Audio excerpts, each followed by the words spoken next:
You can take your time. You can choose your words. Let me down real easy. Let me down real easy.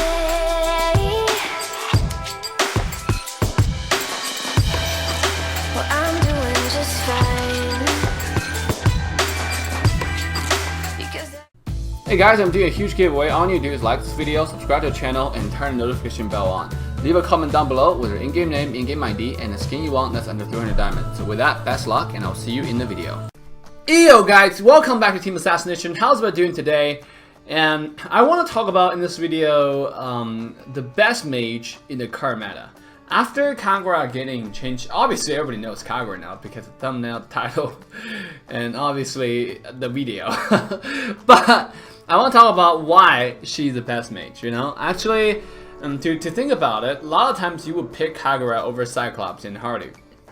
Because, maybe not Harley, but Cyclops for sure. This mage has so much impact in the teamfight now, and she does so much more damage compared to the Kagura that used to be, you know? Not as good as Wave Clear in my opinion, but still really, really good.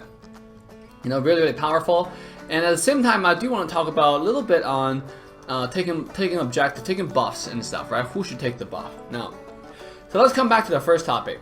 Why Kagura? You know, right now the meta mage, meaning like mages that are really strong in the current meta, includes Harley, Cyclops, obviously Kagura, and I've been seeing Aura a little bit less. People have been using a lot of Gourd over Aura, which personally, it depends. It really depends on who you playing with. You know, it really depends on who you're playing with.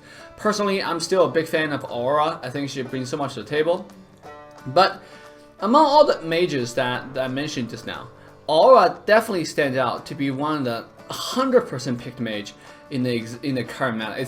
She's so unique and powerful in all the ways possible. You know, she has anything that a mage can, anything a hero can ask for, Kagura offers. Damage, crowd control, mobility, like what, and also, you know, unique design. The hero looks amazing. Like, what else do you need, right? The hero just looks really, really good in the current meta.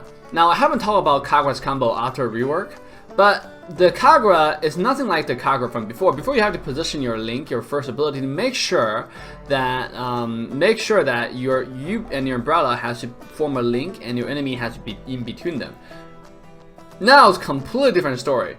You can have your first ability send into the middle of the team, and you send in an ult, and find the primary target you want to lock onto, and send your umbrella close to her. Because once you use your ultimate, or him, once you use the ultimate, your first ability cooldown to refresh, so you can move it again instantly. Now think about that. The standard combo now is you send the ability into the middle of them, preferably you hit the target you want to hit, ultimate instantly, and then pull the umbrella close to the crowd once again to do the secondary damage with the first ability, and it's going to do a lot of damage.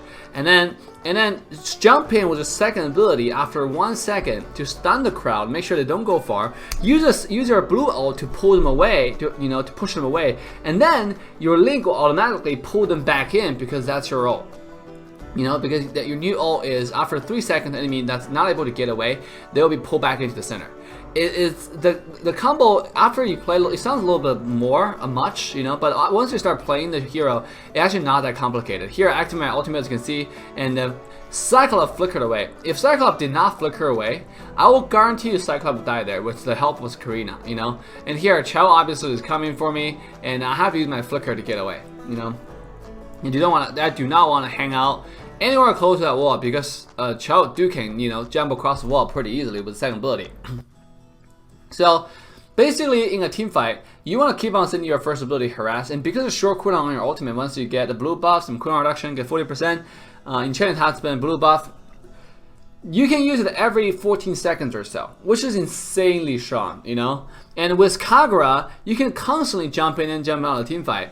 And for me, I like to take Flicker on Kagura because this way you can be a lot more mobile than any other mage. Obviously, a lot of Kagura I see take Retribution so he can farm faster. Now, for me, I like take flicker, so mobility is really important. And here you can see I jumped in with my first ability here to stun, my second ability to stun Cyclops, and Cyclops got pulled back in. I used my first ability once again to quickly get that kill on Cyclops, and now enemy team actually have everybody alive, and then now Saber ended up dying. So I have to make a swift getaway here. And because I have my second ability ready, I decided to harass Chill a little bit more, before I jump away. But knowing that Chow is retreating, I did not actually use the blue part of the second ability to get away. I ended up coming back and chasing Chow a little bit, deal a little bit more damage. And afterwards, I find this little Lapu coming in. Karina still has ultimate. This guy has to flicker into the wrong direction here. Activate ulti, thinking that, this Lapu will go flicker to the other direction. Unfortunately, he actually flickered towards us, which is quite interesting. Here, I'm going to use my second ability of the blue side to quickly get away from Chill's ultimate. And afterwards, knowing that Cyclops coming in, because from the minimap, I have to quickly get away, make sure my blue second ability is with me, so the blue part of it, so I can, get out of Cyclops' ultimate, as you can see. Because it does act like a purify. So I have to quickly walk away from my umbrella to make sure the umbrella returns to me. But as you can see, any other mage in this situation, even you have flicker that you got rooted by Cyclops, with my HP, how much HP that I have, you would die, But with Kagura, you're able to quickly get away just because you have a built-in purify from the second ability. At the same time, not lacking the impact that you would want in a team fight. And our enemy, by the way, is actually really difficult enemies, is Team Cow, King of War. They have really good player last season. I think everybody on their team have over 1,000 stars, something like that. Crazy. Yeah. So, but it's 5-man AE, and obviously being one of the best squads in North America, we have played well coordinately, right? And here you can see me taking the blue buff once again, because a 20% reduction for mages, 50% mana reduction is absolutely insane. And I want to make sure that I always be on top of that. Whenever my blue buff is gone, I go get it. Now, also you can play. And by the way, this mage, another reason why she's good, you can play this mage on the side lane, you can play this mage, here I missed my ult, but it's okay. You can play this mage in mid lane. She's so versatile that you can do so much stuff with her.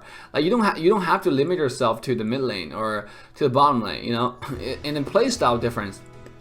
You can play her as a support, you can play her as a melee damage source. It's all up to you. But impact-wise, she definitely has one of the biggest impact in the team fight than any other mage would have, just because how much she can offer. On top of that, how hard it is for any other assassin to pick her off. Because think about like an assassin like Natalia, coming in back and try to get you. If Natalia silences you, can with your umbrella, you can easily get away. Just dash away, and if you flash in, walk a little bit distance, and jump back to your umbrella. So it's one of the best mages, like I talked about. And here you can see after we start taking enemies' resources, and the score is very close, 6-6 right now. Not too much kills going on because enemy teams are good, and that's kind of gameplay that I want to bring to you guys. To, obviously to enjoy, because we don't want to bring to bot game, right? So. Here we saw enemy Cho getting caught, instantly coming in, and here I use my ultimate, as you can see, and to pull the enemy team in. And as you can see, we do a lot of damage, even though it's just just our Grok and I. And the Cyclops decided to chase me, and unfortunately, I used my first bit to slow Cyclops. And right afterwards, I want to come in and use my flicker, but I noticed that the enemy team is actually right in the middle of that, so I decided not to use flicker. But I did end up using, just walking towards, I actually used my second ability to catch a little bit distance onto the enemy Cyclops and got a kill there. Here, I was going to catch some Minotaur with my ult. Unfortunately, he walked the other way. Like I said, the enemy team are actually really good players. Here, I slowed Minotaur. Unfortunately, he's a little bit too tanky, and obviously he used his flicker, and Chow come in to help out. At this point, I wasn't able to kill Minotaur anymore, because it's going to take me forever to kill Minotaur, and it's simply not worth it. And here you can see the enemy Odette trying to be flashy and want to kill me using the second ability here to root me. Unfortunately, all I did was first ability ult, first ability once again, dash into stun and pull her in. One more first ability, sure enough, Odette was dead. Like the standard combo I was telling you about. It's just like I'm only level 10 and I have almost no. I mean, like I'm okayly farmed, but I'm definitely not amazingly farmed. I didn't snowball with 10 kills at this point. The game is quite difficult, but you know, just with a decent amount of farm, I'm able to kill any of their mages solo.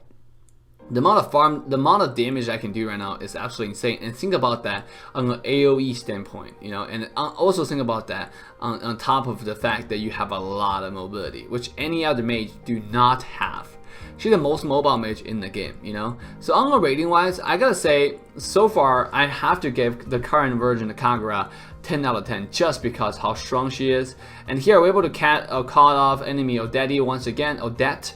And as you can see, I pulled enemy Cyclops in, but she used ultimate, so I was gonna dash away, but I feel like it's unnecessary at this point because Chell didn't go on me. So I'm just staying on the side, trying to harass as much as possible, knowing that the team now chasing me. I have to quickly send my umbrella here to slow them down while walking away here. And you can see Cyclops is almost dead. I was gonna come in to kill Cyclops. Unfortunately, Cyclops did have ultimate once again, and you know went on to me. So I decided to let Karina finish the job. But as you can see, there are 4 people chasing me. If I'm any other mage, or even Karina, I'll be dead. You know, how can you escape Cyclops ultimate like that? You just can't, you know? So here our team is putting a great fight in the middle lane.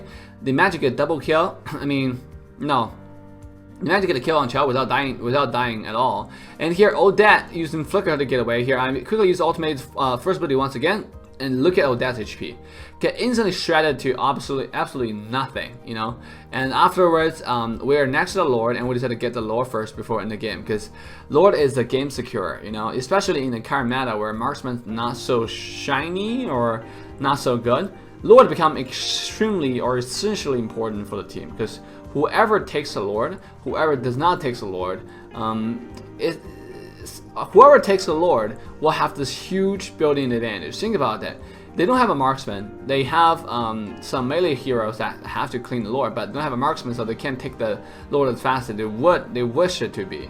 So because they don't have a marksman, you know, same as you, and you don't have a marksman, pushing tower has to rely on Natalia or Zilong, whoever you pick for a split pushing, for a tower push. But with the Lord, Lord can stay in the front. Enemy team cannot do anything about it. If you're just able to clean the lane, which as a mage, it should be really, really simple. Then the Lord can just walk in and do the stuff that Lord usually does, right? Which is destroying towers. So, like right now, for example, you can see that we have a Lord coming in. They do not have any way to defend it. You know, as I was in our umbrella and stay in the front, make sure to zone their entire backline, at the same time clean the wave to make sure that we have the Lord going in ready. Now, obviously, they're trying their best to stall the Lord, but unfortunately for them, after the minion got taken down, Lord's going to do a significant amount of damage to the inhibitor tower. And you can see just a couple more auto attacks, and sure enough, their mid inhibitor tower is down. And because of, I quickly made a mistake here, but I'm able to use Flicker to get away, make sure I'm not taking too much damage. But you can see how much impact, because I sent in the backline was using my, I sent my umbrella in the backline using my ultimate, their entire backline was zoned out just because of my ulti. And here, because of one Lord, we're able to take their entire 3 inhibitor tower. And here, I sent my ultimate once again, and the stun coming in. Chao was able to dash away though because he's a Chao. At the same time, umbrella did not hit Cyclops, meaning like Cyclops did end up using second ability to get away. But it's completely fine at this point.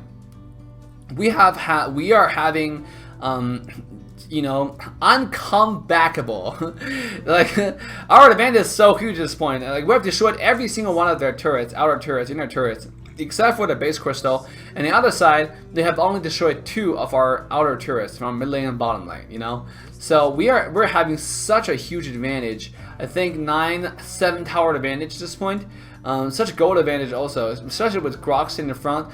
It makes everything easier. Because another thing about Grok is this hero is so broken in the current meta. Like he's immune to everything. See, Grok gonna go in here right again. I'm gonna use my ultimate stain right on their Cyclops, and Minotaur actually come in to make sure he zone me back. And here I try to stun this Odette to stop her ult. I was going to use my second ability to dash away, but somehow, I don't know why, it seemed like it's a bug or something. It doesn't trigger, so I couldn't get away there. But sure enough, our team is going to go in for the cleanup after Guac and I sacrificed, and that would be GG well played, right? So I hope you guys enjoyed this gameplay, and unfortunately we didn't get to cover the who should take the buff. But I gotta say, Mage and Assassins are the priority champion heroes you want to on your team. You want on your team to have the buffs, right? So we'll make another video about this topic. Let me know what kind of questions that you have about this Mage. Do you want to make a guide again about Kagura? And hit a like and subscribe, guys, to join Team Assassination. And love you guys, and I'll see you guys in our next video. Bye now.